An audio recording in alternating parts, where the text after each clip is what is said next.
Takulandirani ku AMTV Malawi kuchimake kwa nkhani zenizeni.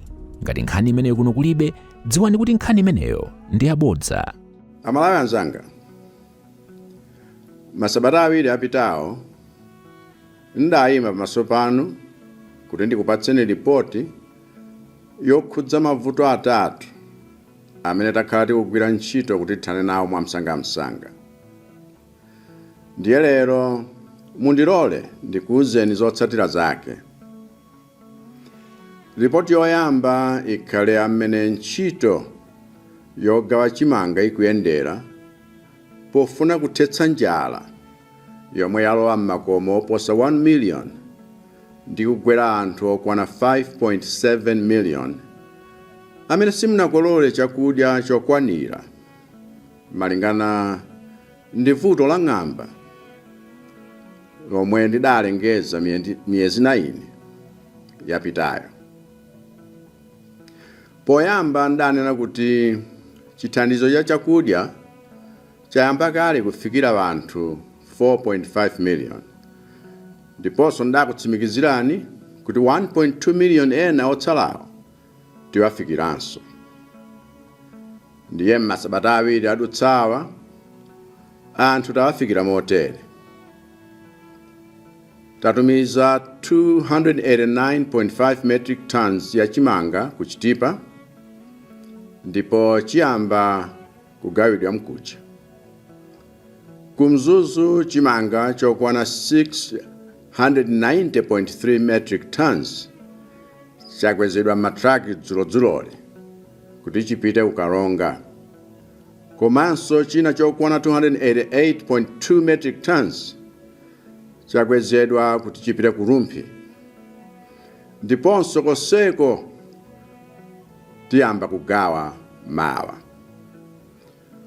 Kumzuzu kunonso lero tayamba kukweza chimanga china chokwana 524.7 metric tons kuti chipite kuNkhata Bay, komwe tiyambe kugawa mkuja lino. Pakazomba takweza chimanga chokwanira 1,148.3 metric tons m'matraki dzulo kuti chipite ku Mzimba, komwe tayamba kugawa lero. Kukakhala kulikoma ndiye chimanga chokwanira miyezi 3 chafika kale ndipo tayambanso kale kugawa. Kutera kupali pano nili kale ku Mzuzu kuti nilondole mmene ntchito yonseyi ikuyendera kumpoto konse kuno. Kuchigawo chakumweranso taonjezerako chithandizo motere. Tatula chimanga chokwana 3,528 metric tons pa Khonjeni kuti chithandize anthu a mboma la Tcholo. Ndipo lero tayambapo kugawa.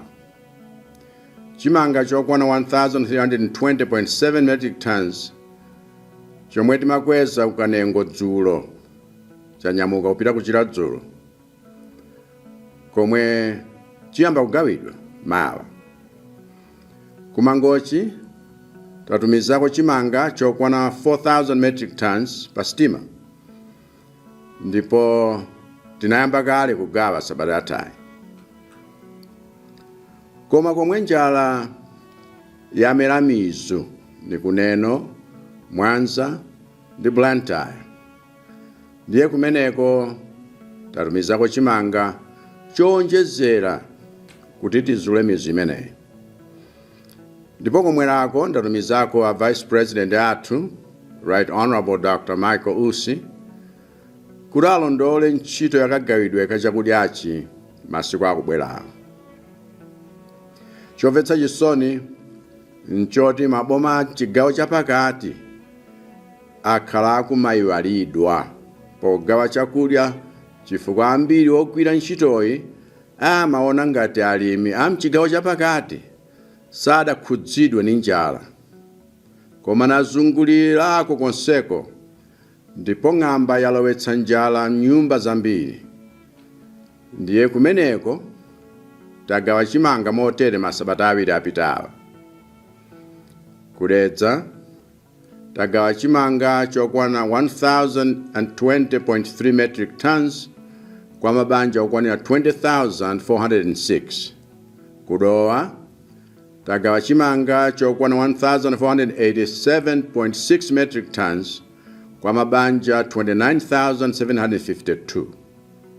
Kukasungu tagawa chimanga chokwana 243 metric tons kwa mabanja 4,860. Kumchinji tagawa chimanga chokwana 969 metric tons kwa mabanja 19,380. Kunkorakota tagawa chimanga chokwana 945.95 metric tons kwa mabanja 18,919. Kuncheu tagawa chimanga chokwana 1,588 metric tons kwa mabanja 31,760. Kunchisi tagawa chimanga chokwana 93.8 metric tons kwa mabanja 1,876. Kusalima tagawa chimanga chokwana 1,381 metric tons kwa mabanja 27,620. Kulilongwe tagawa mpunga okwana 1,440 metric tons kwa mabanja 28,800. Ngakhale tagawa chakudya kwa mabanja ambiri, ntchito ikadali ambiri chifukwa chiwerengero cha anthu osowa chakudya nchachikulu, ndipo nchofunika chipitilire mpaka mwezi wa Marichi chaka chamawachi. Komanso ngakhale tikugawa chakudya kuti tithane ndi njala yomwe yatigwera chifukwa cha ng'amba ya miyezi yapitayi, sikuti pali pano sitikugweredwa mavuto ena okolezera moto wa njala.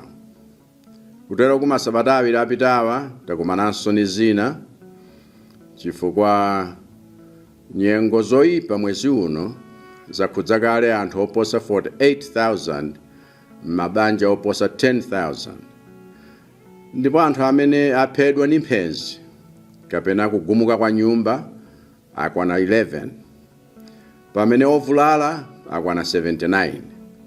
Pachizungu tikhoza kunena kuti we are not out of the woods yet. This is why I continue to lobby for international support to address the humanitarian crisis we are facing. In fact, just as I thanked various international partners last time for the support they had channeled through the Malawi government, today I'd like to acknowledge the generous donations that Malawians are receiving from our development partners through the World Food Program. And I trust and expect that WFP will make public how and where it has so far distributed this support. From the governments of Sweden and Netherlands, the WFP received a donation of $11.8 million, and I say thank you. From the government of the United States, the WFP received a donation of $7 million, and I say thank you. From the government of the United Kingdom, the WFP received a donation of $3.8 million, and I say thank you. From the government of Japan, the WFP received a donation of $1.9 million, and I say thank you. From the government of France, the WFP received a donation of $1.6 million, and I say thank you. From the government of South Korea, the WFP received a donation of $1.5 million, and I say thank you. From the government of Germany, the WFP received a donation of $1,071,814, and I say thank you. From the governments of Iceland and Norway, the WFP received a donation of $950,000, and I say thank you. From the government of Denmark, the WFP received a donation of $750,000, and I say thank you. From the government of Ireland, the WFP received a donation of $556,000, and I say thank you. From the government of Switzerland, the WFP received a donation of $500,000, and I say thank you. And from the African Development Bank, the WFP received a donation of $1 million, and I say thank you. I must also thank the following organizations for making donations of various sizes through their partners: Good Neighbors Malawi, Coma Synod, Emerging Donor Funding Matching Fund, Save the Children, UNICEF, BHA, FAO, Mary's Meals, USAID, JBJ Foundation, Israel Aid, Caristas Partners. To all of you, thank you for standing with us in this food security crisis. And please don't stop mobilizing support for Malawi from all over the world, because it is making a difference in saving lives. If you are out there standing with Malawians and giving them the help they need during this crisis, I can assure you that Malawians are honest and fair-minded people who will remember those who are bringing them food in this season of drought and hunger, and who know how to distinguish them from those who brought them nothing. The same applies to those of you that are working with us to find long-term solutions for the forex and fuel crisis that our country has been facing for decades, including the International Monetary Fund, the World Bank, the African Development Bank, the United States, the United Kingdom, Germany, European Union. And the latest to join this effort is the government of the United Arab Emirates, from where I just returned yesterday after having successful meetings with the President, His Royal Highness Sheikh Mohammed bin Zayed Al Nahyan, and his officials about setting up a government-to-government arrangement for a more sustainable supply of fuel, the legislation for which was already passed by Parliament last week. I'm therefore happy to report that the UAE President will be sending a team here next month to finalize the technical aspects of the arrangement, which I will update you on during my State of the Nation address in February.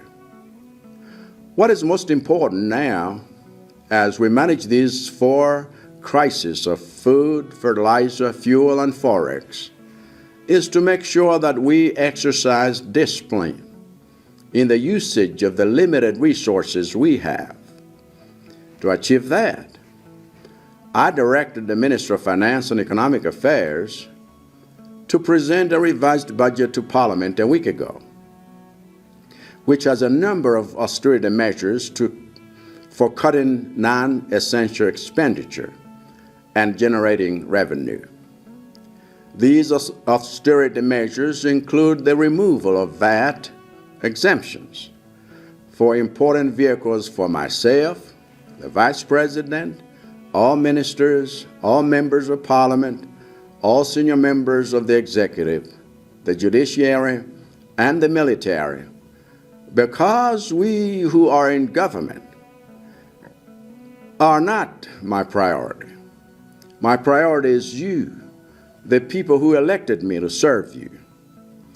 My priority in all public spending is improving your welfare by procuring enough food and fertilizer to end hunger, providing supplies and personnel to our schools and hospitals, disbursing loans and cash transfers to young people and women to start their own business, completing the roads, railways, power plants, and constitutional development projects that will make it easier and safer for you to do business, and investing in the ATM strategy of increasing production and value addition in agriculture, tourism, and mining for the creation of jobs through the ATM strategy.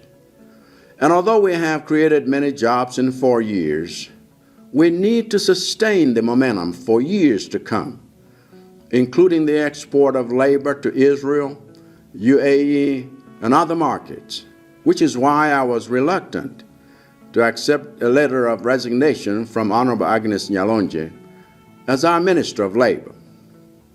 But in the end, I had to respect her decision, and I thank her for her service. To succeed her and continue the work, I have appointed Engineer Vitumiko Mumba as the new Minister of Labor with immediate effect, and I wish him God's best in his service to our country. Pomaliza, lero nali tsiku lomaliza mu gawo lotsiriza la kalembera wa voti kuti mudzatenge nawo gawo pa zisankho za chaka chamawa. Ndiye ine mali nkuthokozeni nonse mwalembetsa, chifukwa inu ndi amene mwasankha kutenga nawo gawo pa ntchito yomanga Malawi watsopano.